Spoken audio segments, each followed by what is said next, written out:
Got the band cranking out some beautiful music there. It's like Wayne's World, Ronnie. It's the band from the garage. That's what we have to fight with here on the podcast world.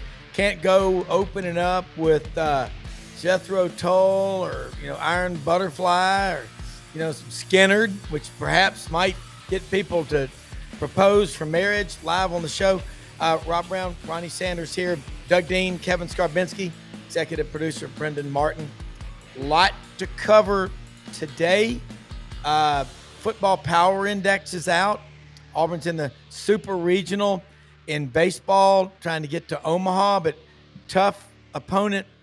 The Chanticleers from Coastal Carolina, 21 straight wins. I know Kevin O'Sullivan will be looking for a Christmas card from their athletic department this year. A lot of Gators going to be pulling for Auburn to beat Coastal Carolina.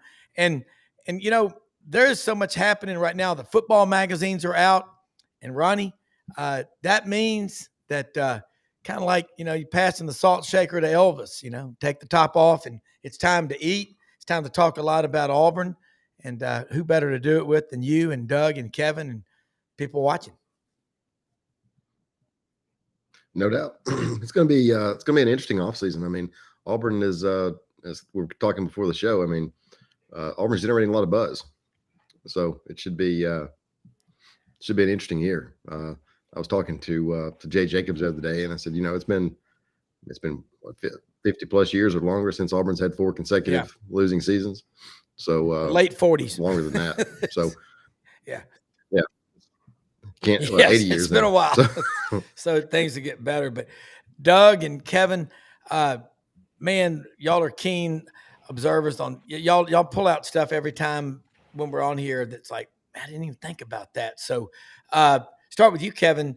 The Football Power Index, all these SEC schools, including Auburn, they are trending upward. And you mentioned Chris Lowe has a piece out today. You're on that national level of the elite writers. Let's expand on that and then get Doug's take. Well, Chris's piece is very interesting. It certainly speaks to a quiet confidence in that program right now, behind the scenes. Chris talked to Hugh Freeze, obviously, a couple of players, and there's definitely some confidence there that this program is about to turn the corner in the right direction after an unprecedented down cycle that the Tigers have found themselves in. I thought it was interesting. And I would like to know, is the FPI, the Football Power Index, is that a proprietary mathematical equation? I'd like to know if we can get a copy of that. My younger son is an aerospace engineering major, and he has this giant whiteboard where he does mathematical equations that are like the Chinese language to me. I'd like to see if he could break that down for me if we could ever get a hold of it. But 13, Auburn at number 13 in the FPI top 25. I'm sorry, number 14, and 13 of the 25 teams from the SEC. So it doesn't get any easier there. But there is I think there's a lot of both inside and outside optimism growing about what Auburn's capable of this year. Great take. Can y'all hear me, guys? Oh, yeah. I haven't always, I bet Ronnie and Rob can relate to this to the extent you can get in the head of our fellow Auburn family members. How did Brian Kelly say it? Family. So in the old days, it was desirable to not be talked about, lower expectations, lower the stress on the team and then go out and many of Auburn's great, memorable seasons started exactly that way. I mean, nobody could have seen 93 coming after the debacle of Coach Dye walking away and under pressure. Let's be honest. 2004, they were the part of the problem in not making the 2-team championship game was starting so far behind compared to USC and Oklahoma. But this year, I'm curious if Ronnie and Rob see it the same way. For a lot of reasons, I welcome these preseason well wishes, the pundits being high on Auburn. And my reasoning is Hugh Freeze is trying to brand the program is one of the, top. We're not up there in the lofty air with Alabama, Georgia, and Ohio State and a few others, top 5 year in, year out, early season. But if you can get in the top 15, it does not hurt you in recruiting. It does not hurt you getting visits from kids that can really make a difference. And frankly, I welcome the 14th preseason FPI ranking because I want some pressure on Hugh Freeze. Not so that Freeze will fail from the stress, but so that we are eliminating excuses. We've got some granted they're subjective, they're May and June preseason stuff, but it's going to be hard to say, well, we don't have any talent. I needed 3 or 4 top 5 classes. So put the pressure on us. Let's see what this coaching staff is made of. And I truly believe they've got the roster to have a minimum 8, I think 9 wins in them if they coach well. I love how, in fact, the only reason, if you look at the games in the last 2 years that Auburn's lost under Freeze, woeful offensive line play, lack of depth, and subpar quarterback play. You've addressed that quarterback situation. And I was talking in the pre-show with Ronnie and Kevin. The number of combined starts, and AU Undercover chronicled this brilliantly. Number of combined starts for the offensive line for Auburn going into this year is 82. Now you bring in Xavier Chaplin from Virginia Tech and Mason Murphy from Southern Cal. Those are 2 tackles. Auburn hadn't seen people like that in a while. Then you start thinking about the recruiting classes combined with the portal. Anything less than 9 or 10 wins this year, and I'm more critical of Auburn than any school out there because I'm an alumnus. I don't think it's a reach to say Auburn wins 10 games because if you look, they've addressed the 2 issues, I think, quarterback and offensive line play, and they're keeping the kids in the program. They're not having mass exodus transfers. The kids love what they see, and I think Hugh Freeze has made a good decision. He's got the NIL collective running that, and I think he's back to coaching.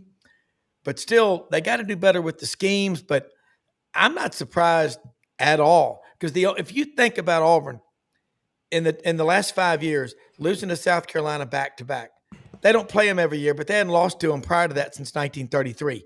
They've never lost back to back to Ole Miss ever. They've never lost to Vanderbilt at home in Auburn ever. So all the love in the world for those other schools, but you are beating Auburn like, beating up Uncle Charlie's grandfather in bed for 20 years and Willy Wonka in the Chocolate Factory. Get your licks in now because Auburn is amassing a lot of talent. They've got a lot of money. I know someone that runs one of the collectives. Don't short sell Auburn, and I don't care what the schedule is. You got to play the games, so don't make it bigger than it is. But I think they're a good buy. It's always darkest before dawn. You can't get any uglier than what they've been through the last 5 years. And look at it, guys. Look at in the top 15 on this. Thank you, Brendan. FPI is at 9 SEC teams. Can everybody? I know he's kind of brash, but can everybody the pundits get off Sankey's back? Yeah. Well, I don't think Greg Sankey supplied any of the data that went into FPI. I know. Look, and we all know the SEC and ESPN are in bed together professionally. We know that that's the home of the SEC now on all the ESPN family of networks. But to suggest that, as again the anti-SEC folks do, that somehow they're rigging this or this is giving the SEC an advantage, I don't see it. Look, if you're Auburn, yeah, it's great to be 14 in the FPI in June, but it's June. Yeah. And if you don't go out and beat Baylor in that first game, then all of a sudden that optimism really goes away in a hurry. Well, I'm fascinated, guys, what your thought. What does it say about Jackson Arnold or the perception of Jackson Arnold? Look at the teams, the SEC teams immediately behind Auburn in this FPI. Everybody loves Lenora Sellers from South Carolina. They're a spot below Auburn. John Mateer. Everybody loves John Mateer going to Oklahoma. They're 2 spots behind. Everybody loves DJ Lagway. They're even farther behind. Yeah. Is this an indirect vote of confidence, if you will, in Jackson Arnold? Ronnie. I think it's a combination of that plus the last 3 years recruiting. I think if you look at Auburn's roster, it's better than it's been in years. And so I think that's I think that's part of it. I'm I think shocked. Well, maybe I hadn't looked at their schedule closely. I thought Florida should be a little higher. I might swap Florida and Ole Miss, for example, or Florida and LSU in these rankings. I'd swap Florida with Tennessee. That high? Wow. Because if you look at the blue chip index, the measure every 4-year cycle of 4- and 5-star players. Last year, Florida was 63% 4 and 5s. They were 9th in the country, the roster. And as bad as things have been recruiting-wise, talent-wise for Auburn, Auburn was 16th last year in the blue chip index. That means you've got more than 50% of your roster with 4- and 5-star players, which means you're eligible technically to win a national championship because no team less than 50% in that matrix has won it all. And that being said, Miami, I'm not buying it. Nothing against Mario Cristobal. I don't buy it.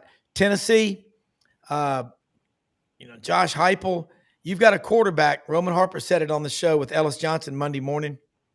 He turns the ball over. Aguilar or whatever, turns the ball over a lot, even when he's not under pressure. Go back to Jackson Arnold. My God, you talk about getting the shit into the stick. He comes in there to be the quarterback, and all 5 offensive linemen leave, and the top 6 receivers get hurt. And September 21st against Tennessee, he gets benched for a legacy quarterback, Michael Hawkins.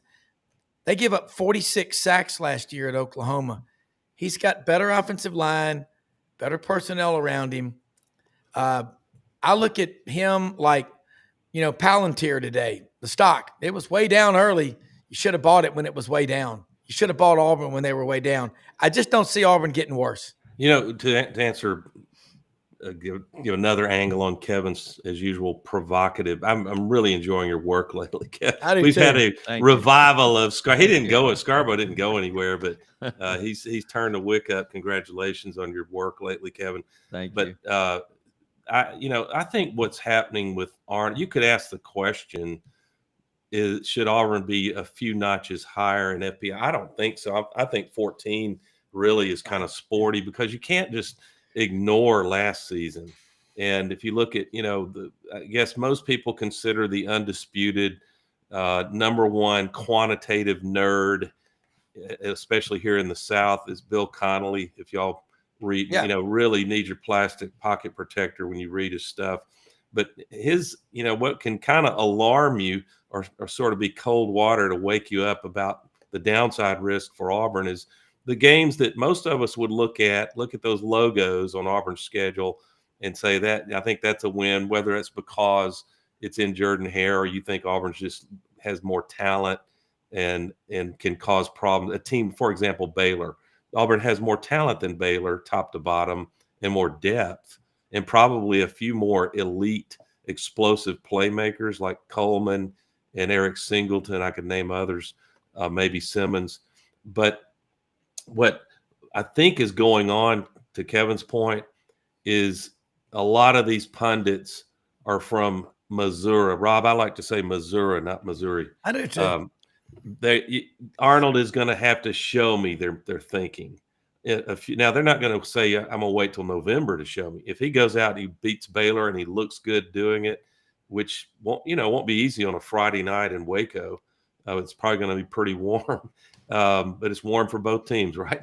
So I think Arnold, if Auburn can be 4-1 going into the Georgia game in October with a week to prepare for it, an open date, then I think it's a whole different conversation about Jackson Arnold, and you'll see a bandwagon effect because, to Rob's point, he had a lot working against him last year at Oklahoma. And what Hugh is gambling on, whoever you transfer, you're making a gamble. Hugh is gambling that the 5-star Jackson Arnold that had all the metrics coming into college is the real guy in this system. And if Hugh is wrong on that bet, then the seat's going to get warm in a hurry. Yeah. And I agree with you, Kevin. You make people think when you write. You got a gift. You're not a sunshine pumper. You just make people think, and that's good. I look on here at Texas, Georgia, Alabama, Ohio State. Now they're going really aggressive in the portal. Penn State, I think's high, really high. Oregon, golly, man, they've been recruiting really well. Notre Dame. I think this is, you know what most of this list is? People looking out of the rearview mirror. Recency bias. Yeah. And that's exactly right. And I'm going to zero in on the SEC and the quarterback position.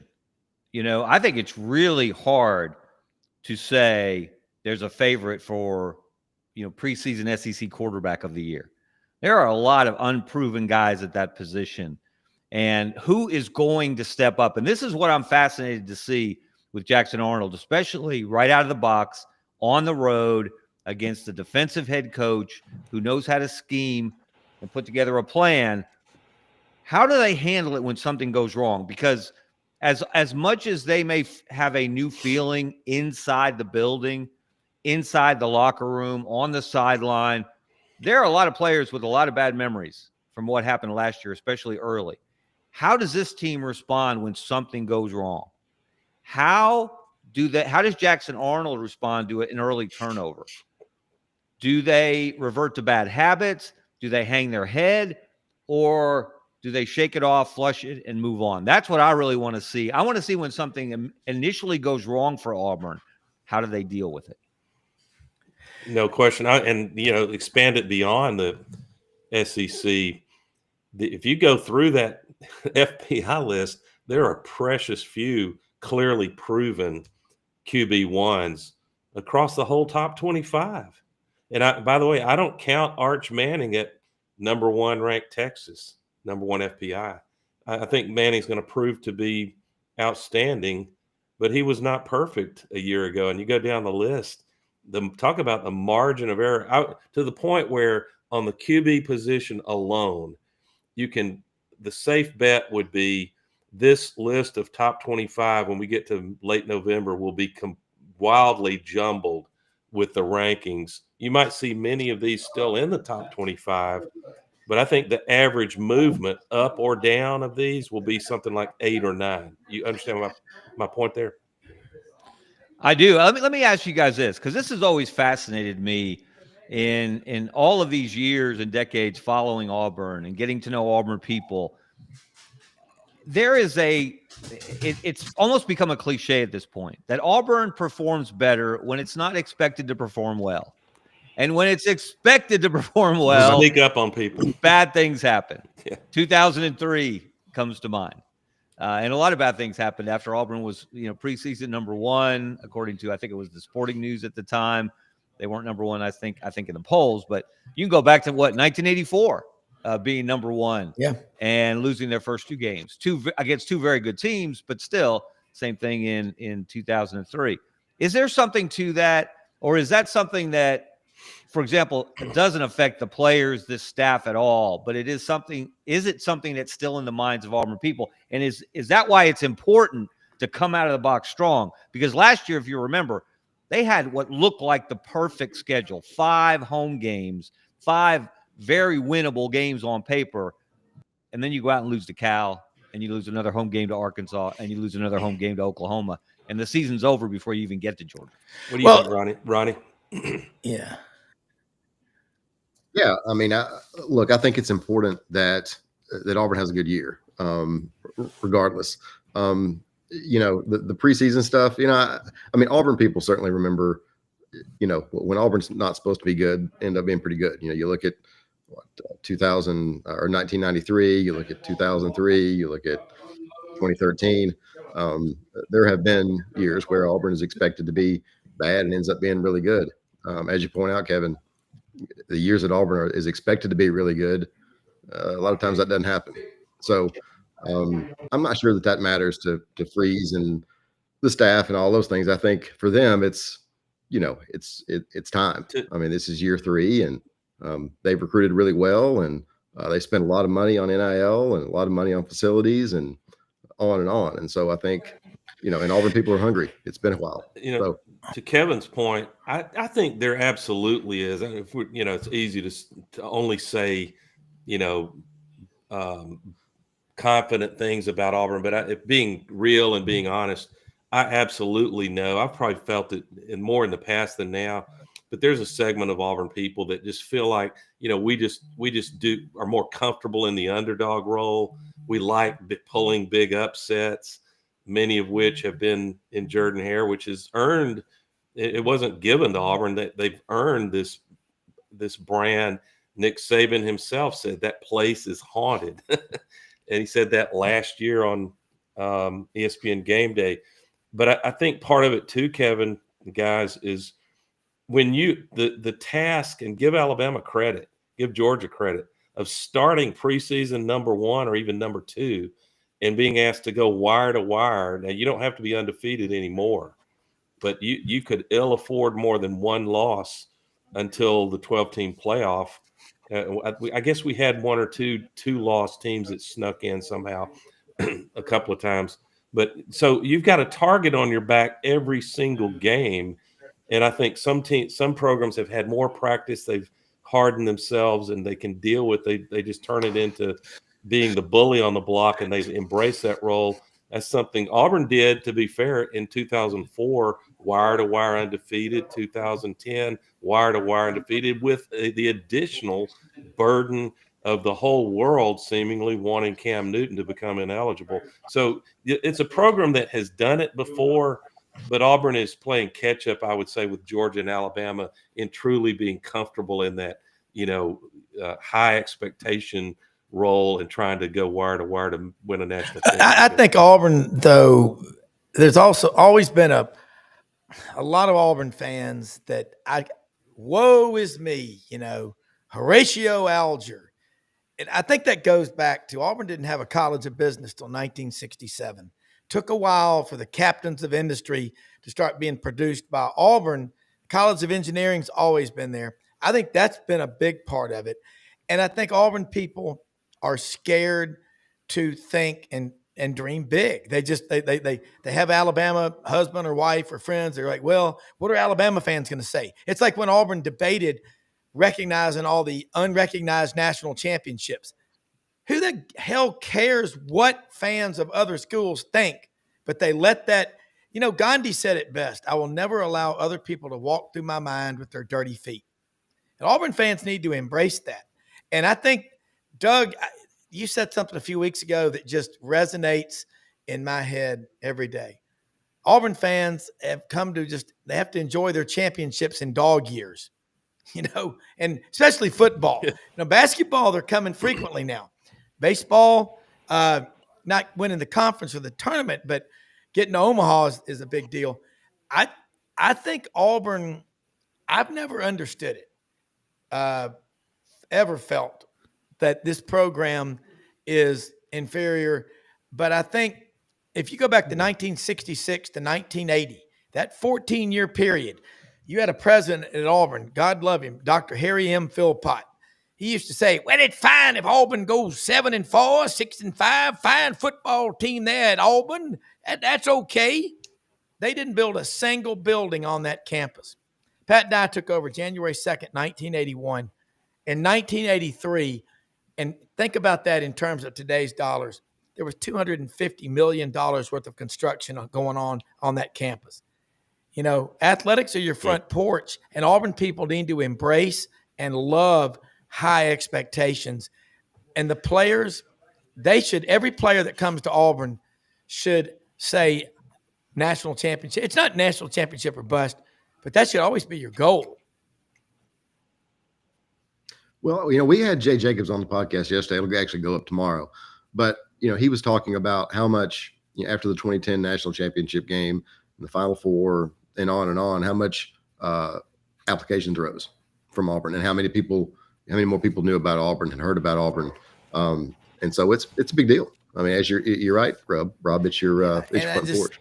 Yeah. Kind of relate. Go ahead, Rob. I'm just going to say it's that I was born into an Auburn family. And I never understood. When I got to Auburn, I had 10 pledge brothers in my fraternity at Auburn. that still loved Alabama.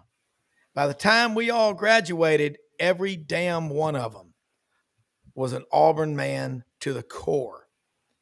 And Maury Gaston, our friend, said he and David Purcell, those Purcell Farms there in Sylacauga, he used to hang a sign on 280 there in Sylacauga from that bridge in 1970s, honk if you love Auburn. I mean, you know, Auburn people have a blood connection, a temporal blood connection to the school. And Kevin, you know that program so well, man. You sat there and the coaches, you know it.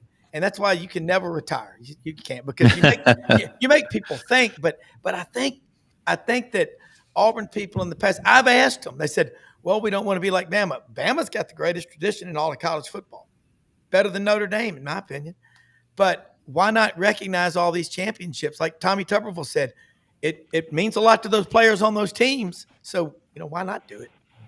Well, look, nothing happens in a vacuum. And I know, Alabama fans like to look down their nose at Auburn fans and say Auburn's goal is to beat Alabama. Alabama's goal is to win a national championship. And maybe there's a kernel of truth in that, but that doesn't tell the whole story. But you cannot look, if you are the coach at Auburn and you're not paying attention to what's happening at Alabama and Georgia, you're not doing your job. But that also is true for Alabama. It's true for Georgia. You think Kirby Smart's not paying attention to what's happening in recruiting at Auburn? You better believe he is. And the same goes for Kalen DeBoer, especially what's happened in this state and Auburn's success in recruiting in the state in the last year in particular. So that's why when I look at this season for Auburn, and I ask myself, and a lot of people want to put numbers on this, and it's really hard to do, what will be a successful season at Auburn? Hugh Freeze has been criticized when he came to the Regions Tradition on the Pro-Am Day and met the media, and he said, look, I know things have to get better. I know we have to go to a bowl game. Yeah. And people said, well, is that your only goal is to go to a bowl game? What if it's the Birmingham Bowl, blah, blah, blah. Look, you really think Hugh Freeze's goal is to get to the Birmingham Bowl? I mean, come on, let's get real. Yeah. You want to criticize the guy, criticize him for something substantive, not something silly like that. However, another reason for optimism at Auburn is I would suggest this is the most vulnerable, and vulnerable is a relative term, but it's the most vulnerable Alabama and Georgia have been at the same time in a long time. Yeah. Thoughts on that, guys? I'm glad you brought that up. It was on my mind, and I was tempted to play it safe and not publicly disclose this, but I'm not feeling too safe. It's almost football season. I reserve the right to alter this opinion after we see a few games that all the teams play, not just Auburn. But my instinct is telling me, for a host of reasons, and Kevin outlined an important one. Kirby Smart himself is, speaking of coaches lowering expectations, Kirby Smart, the way they recruit, he's not recruiting top 20. He's recruiting top 3 classes year in, year out. And he says that fans should I'm paraphrasing, should lower their expectations about offensive and defensive line play, which is how Georgia has made a living when they won championships, right? I mean, I don't, who was the little diminutive quarterback? Stetson Bennett, the 4th, 5th, and 6th. Yes, Stetson. Yeah. I'm not criticizing Bennett. He went out and made plays. God bless him. But and then likewise, we know that Alabama's stacked with talent, and it should not shock anyone if DeBoer gets things debugged and the quarterback works out, whether it's Ty Simpson or the young player, and they go on to have for example, a 10-win season. And I think any reasonable fan these days would be ecstatic with a 10-win regular season. But there are flaws at Georgia. There are flaws at Alabama. And you add you deduct points from both of those teams simply because they're playing in Jordan-Hare Stadium. And my take in June, that I reserve the right to modify late summer, early fall. I do not see Auburn losing to both of those arch rivals. I just don't know, Kevin. I just don't know which of the two Auburn is more likely to put it together and win. I can make the case for Georgia because Georgia will not have had time to get everything figured out. It's early October. I could make the case that the Iron Bowl, just the nature of that rivalry, and that Alabama is typically, fans will tell you, they're uncomfortable playing there. They're not scared to play there. They've won their share. But I think Auburn splits that. And if Auburn does, then 9 wins, and maybe Rob's magical 10 wins is not out of reach if they can avoid stepping on their, stumbling in a game that they have every reason based on talent to win. But it's going to be fun to watch. I would echo that, Doug. That's my kind of view. That's my view in early June, is that a sign of progress, real progress for Auburn this season, is to beat Georgia or Alabama. Either one. We're not even asking to sweep those. Well, if you get the first one, you get Georgia, then of course your eyes get bigger and your stomach gets bigger and you want more. But this is a year, again, neither one of those programs has a proven quarterback. Georgia's got questions there. We don't know what Ty Simpson's going to be. We don't know if he'll be the starting quarterback by the time the Iron Bowl rolls around. We have no idea whether he's going to be the guy. And look, Alabama has lost the fear factor with Nick Saban gone, and not only with Nick Saban gone. Look, Kalen DeBoer has proven himself as a quality coach. However, they lost to Vanderbilt last year and gave up 40 points. They lost to a bad Oklahoma team and scored 3 points. So they lost in different ways at different times to teams that went 6-6 in the regular season. So they are vulnerable. I say it, and I don't know what year I would go back to, but this is as vulnerable an Alabama team going into the season, it may prove me wrong, as I can remember in a long time. Yeah, and ironically, Jackson Arnold is not getting credit for the snaps he's taking. He's got more SEC game experience taking snaps than either arch rival this season. So, but it's being discounted heavily because he just didn't go out and have the production that you want to give full credit for it. All right, I'm going to throw something out, be provocative here. Does this mean anything? In 23, he frees his first year. He inherited in December of 22, arguably, undoubtedly, without any argument, the worst roster in my lifetime Auburn's had. Sorry to those people on that roster, but it was horrible.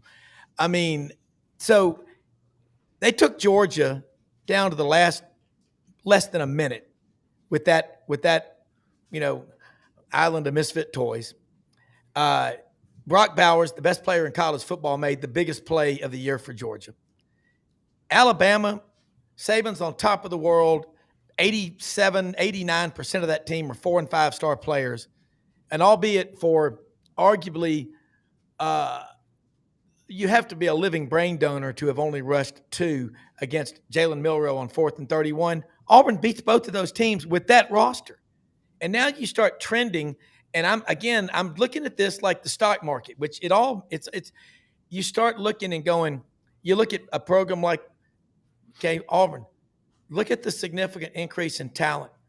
Now, how are teams going to – you going to double team Cam Coleman? You going to double team this Singleton guy? And they keep talking. Eventually, every blind hog finds an acorn, as they say in the country. The tight end will catch a pass at Auburn. And I think that guy Frazier's been at Auburn for 11 years. But this is what I'm looking at, and I'm going, guys, you're not talking about a team that's been getting beat by its opponents 42-7. And I just think that, and you're right. I love what you said, Kevin. Kirby Smart absolutely is paying attention to what's going on at Auburn. And whereas Auburn's not getting – what's weird about Auburn is they're not going into Florida and doing like they used to do in recruiting. They're not doing it in Georgia. They're doing it in the state of Alabama. Last year, now, once recruiting got here, those lists were adjusted, but Auburn got arguably 8 or 9 of the top 10 or 11 players in the state last year. This is a seismic, monumental shift in the way Auburn's recruiting. And I'm just saying, I'm not going to predict that Jackson Arnold's going to win the Heisman. Don't forget he was the number 4 quarterback in America coming out of high school and the number 10 overall player out of Denton, Texas. He's got better line play. Damari Austin, Jeremiah Cobb, This guy from UConn, Alvin Darrell Henderson. Robinson. Yeah, Darrell Robinson from UConn is a good one. I just start, looking at and connecting the dots. It's like, you write out on one column the reasons to buy this stock, on the right the reasons not to. The reasons on the left side are a lot more than not to. And again, name the blowouts that Auburn's lost 49-7 in the last year. The LSU game in 23 was god awful. But where are the blowouts? New Mexico State. Yeah, that one. Not to bring up a bad memory for the Auburn family, but I know. No, and I'm talking about among SEC games. That game wasn't a fluke either, Kevin. Yeah, No, that it was not a wasn't. fluke. That's in a special category. I'll tell you what can't happen at Auburn this year. You can't lose your third straight game to Diego Pavia. No. Yeah. You absolutely cannot. Yeah. But I've got a question. So, we talked a little bit about, or Rob mentioned, and I was going to bring this up, the way that Auburn has lost the last 2 Iron Bowls in Jordan-Hare. Clearly, Alabama gets rattled in Jordan-Hare. I don't think there's any question about that. If Auburn is able to win that game, and Alabama ends up at 8-4, which is possible if you look at the schedule, is this a die kind of shift, or where do you see this going? I'll take first shot at it. Go ahead, Doug. I think it's, and Kevin's going to have a great grounded in Iron Bowl history answer. I know, because I follow the guy and I'm a fan, Kevin. But I think that it will depend. We'll have to see what the context feels like in December. I wish I had a Benjamin for every year. I've said, this is a permanent shift in the balance of power. Case in point, Bama wins the 2009 national championship, and their coach is Nick Saban. There was nothing on the bingo card to say Gene Chizik coming into Auburn at 3-19, Rob, whatever the record was. 5-19, yeah. 5-9. I cheated him out of 2 wins at Iowa State. Yes. And yeah, he was DC at Texas when they beat USC for all the Tostitos. But I just think I could have sworn Alabama was poised to go on a three-peat. And you know what?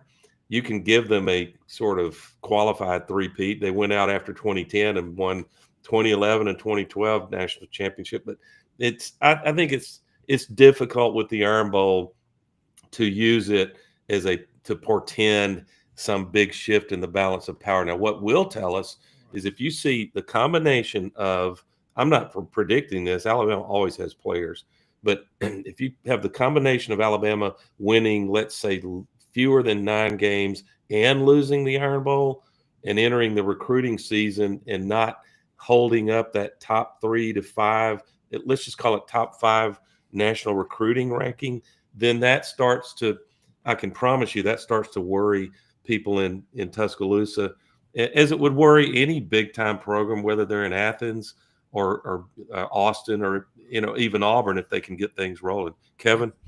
Well, I would say this, and not in the sense that, if this doesn't happen, he gets fired, but let Kalen DeBoer not make the playoff, the 12-team playoff for a second straight year. And you talk about the heat rising around him and his seat going into next season. That absolutely would be the case.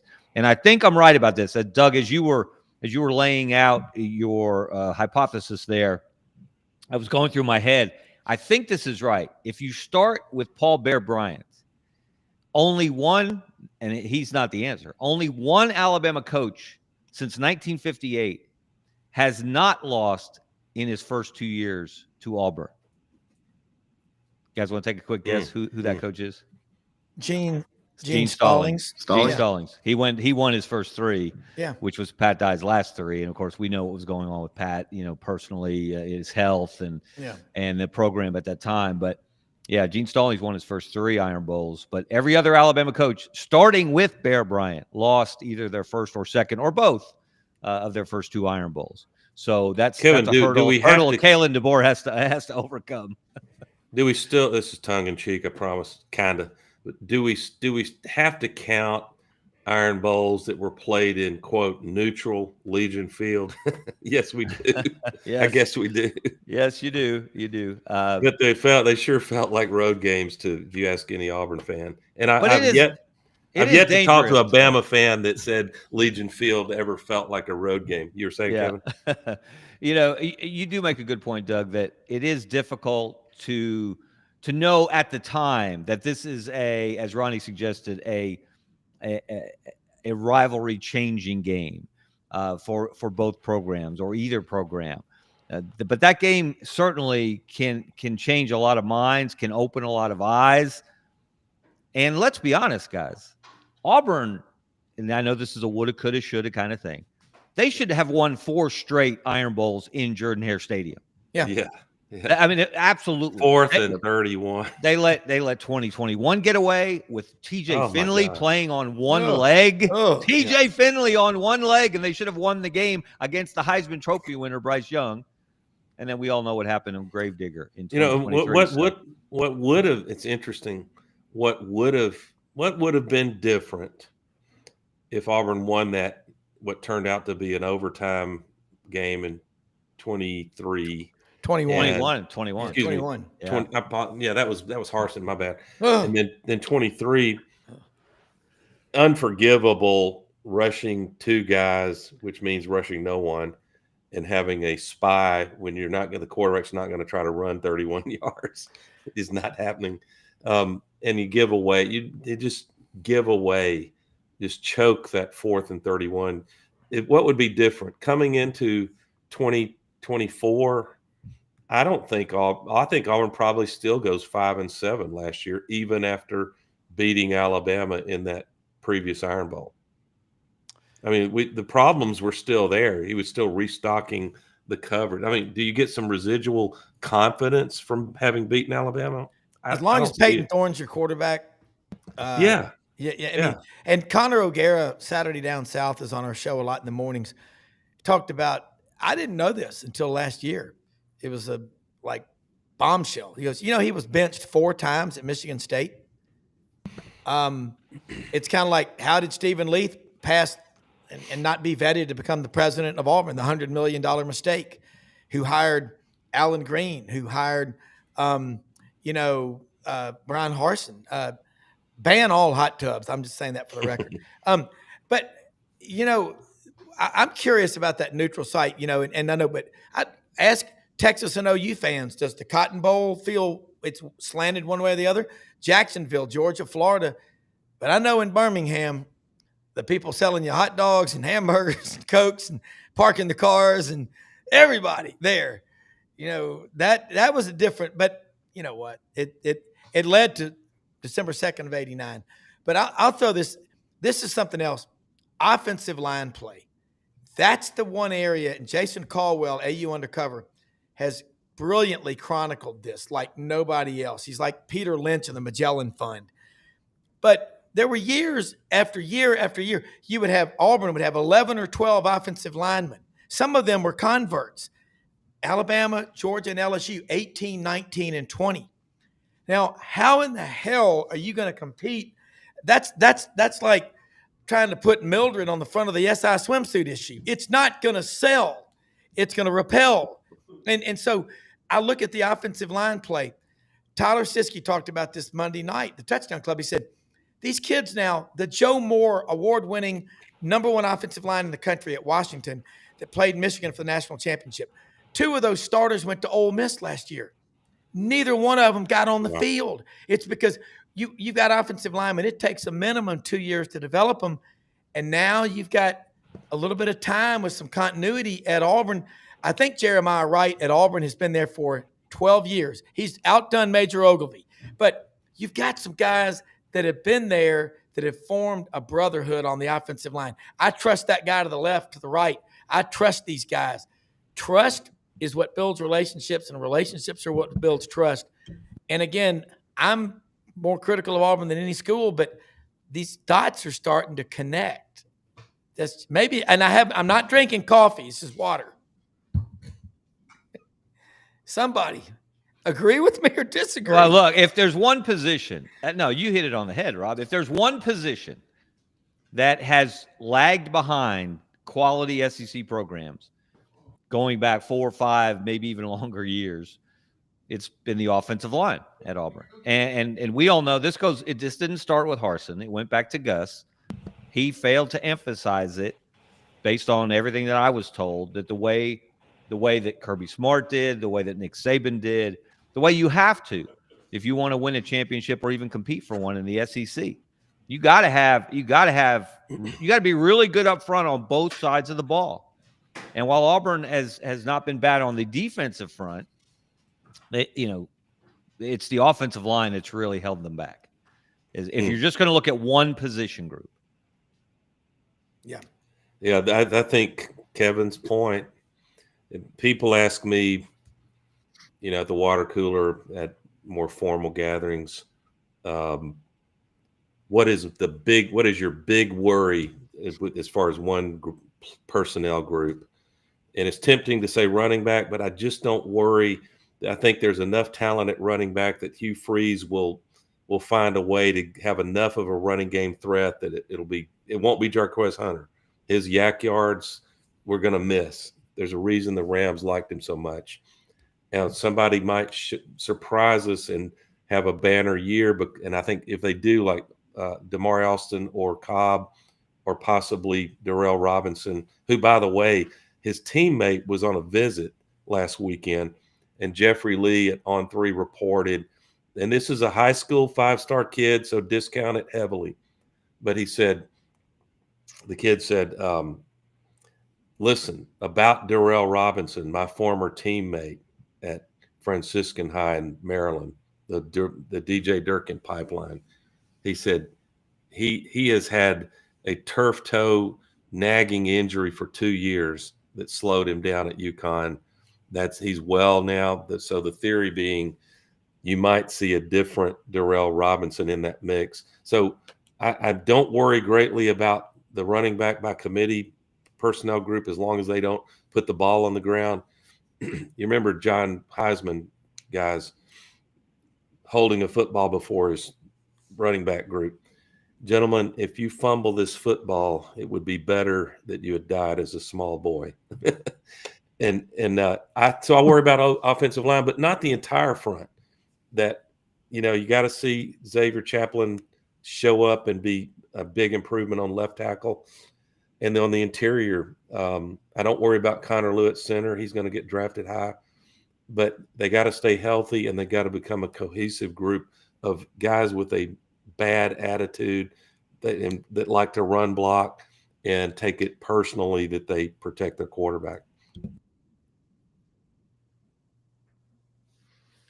Yeah, I agree completely, Doug. I think up front is important, and the defensive line is important. I remember, Mike Bellotti told me years ago, he said, he said there's a myth that the SEC, there's speed in the SEC. He said, there's speed on the West Coast too. He said, but, from a receiver standpoint, he said, there are fast guys on the West Coast, just like there are fast guys in the South. He said, the difference is they don't make 300-pound guys that move like cats out here.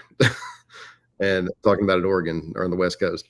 And I think that's a big difference. I think Auburn is better up front. And what else we really need to watch, and this is something we can discuss it, we can ask questions, coaches can answer them, but we really won't know until that Friday night against Baylor is, and I think I brought this up before with you guys, Hugh Freeze is an instinct. He has a tendency to fall in love with the throwing game.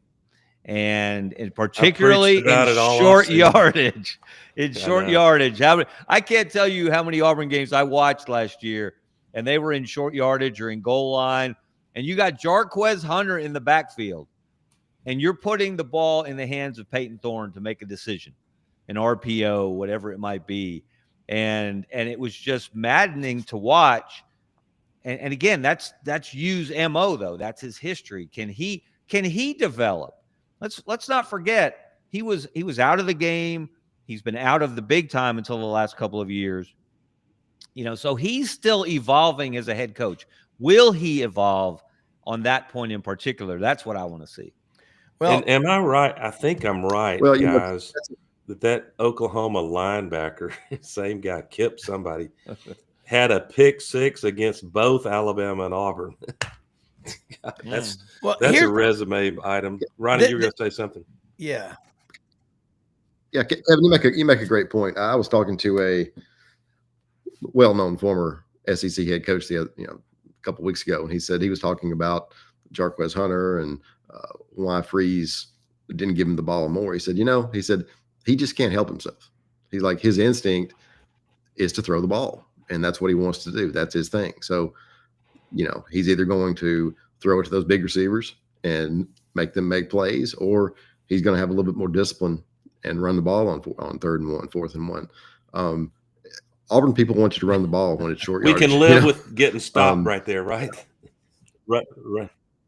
Yeah, and I can give you a Jimbo Fisher quote. He said, he's like, on 4th and 1, just run it. There's no reason to all that trick dick shit. So, look at it. The problem with Freeze is if you look at his whole career, he's never really been a running game guy.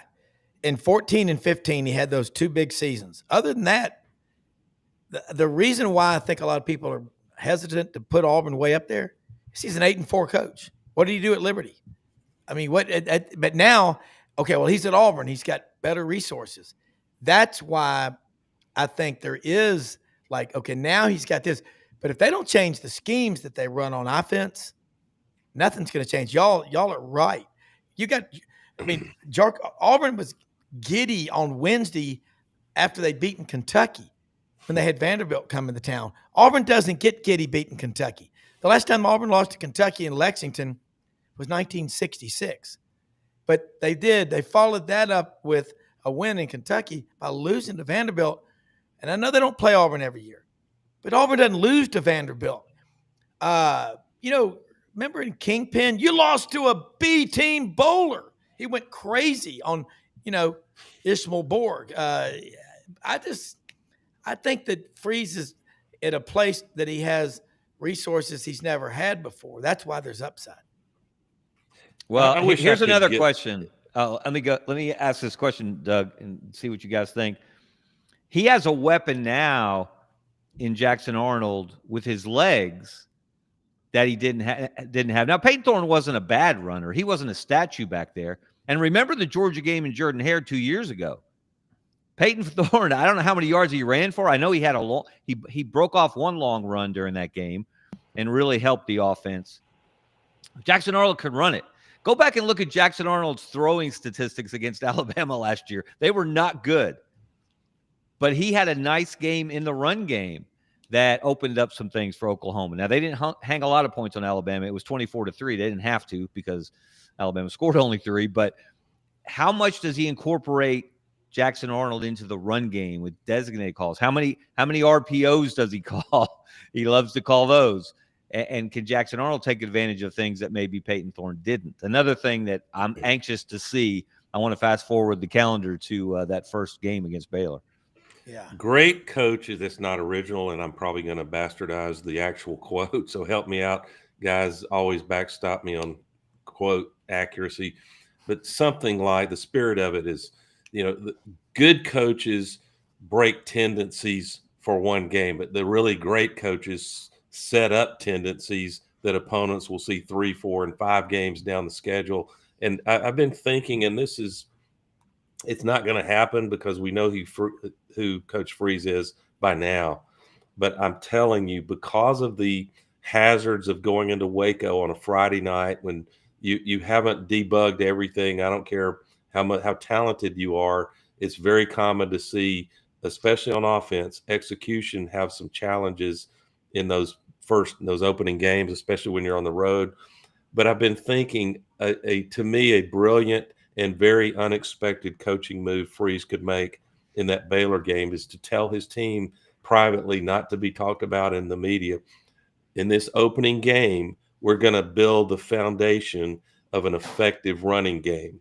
And you guys get your mind right. We're going to run it about 70% of the time. Now, it will be jet sweeps and Jackson Arnold pulling it down, and we'll mix throws into it. But you mitigate risk doing that. And there is no damn way Dave Aranda is expecting a run-heavy Auburn offense. And if you're successful and you come out of there with 250 yards on the ground and the throw, the passing is going to be there, then all of a sudden you go into the next couple of very winnable games at home, and then you get ready to go on the road to Oklahoma and Texas A&M, and they have to ask themselves, is Freeze going to be run heavy again? And I just think that the next big step for Hugh Freeze will be to listen to his coordinators in the booth who have headset on. What do you see? What do you like here? Remember we had Terry Bowden on? That's how he did it with Tommy Bowden in the booth and Rick Trickett. He would listen to his coordinator and allow them to influence the calls and not get so in love with proving that he's an offensive genius through the air. And I think he was also trying to keep those 4 freshman receivers last year. And I think he did that subconsciously. It's just me talking. And he didn't commit to the running game. And then when Jarquez went for 278 against Kentucky, it was like, yeah. And but the shock to me is Jeremiah Cobb and Damari Austin are still on that team. For sure. They love Auburn. And boy, they're going to pay off. That's what I'm saying. I think he's done a pretty good job of keeping a culture. But Kevin made a great point. The story of if Auburn comes out of September 4-1, which they'll be talked about nationally if they do. Yeah. That doesn't guarantee you anything else the rest of the season, because we can no longer look at the schedule and call a game a W after Vanderbilt swept the state of Alabama. Yeah, I know. And we got about a minute and a half left. Vanderbilt, state champions of Alabama. The T-shirts are out there in Belmead. You can get them. That comes crashing down this year, I truly believe. I mean, Kevin's right. This Diego Pavia, man, it's got to stop. I mean, great. This is a great. Well, and Pavia's got to be cheering on the Tennessee Vol guard in his lawsuit, which it might challenge why only 4 years of eligibility. He made that rule up. Zakai Ziegler's lawsuit. Yeah, Ziegler. The Tennessee point guard. Yeah. If he wins that thing, Diego may be a 10-year veteran at Vandy before he's through. You're going to have 30-year-old offensive linemen getting NIL because they're not quite good enough for the NFL. Yeah, there's going to be an age cutoff like there is in youth football. Awesome show, man. Awesome. Love this stuff. Executive producer Brendan Martin, thank you so much. Stay on this channel, man. We got new content coming up all the time. And watch us tonight, Buddy Martin Show on this channel at 9 p.m. Eastern. Thank you. Always a pleasure, guys. Always.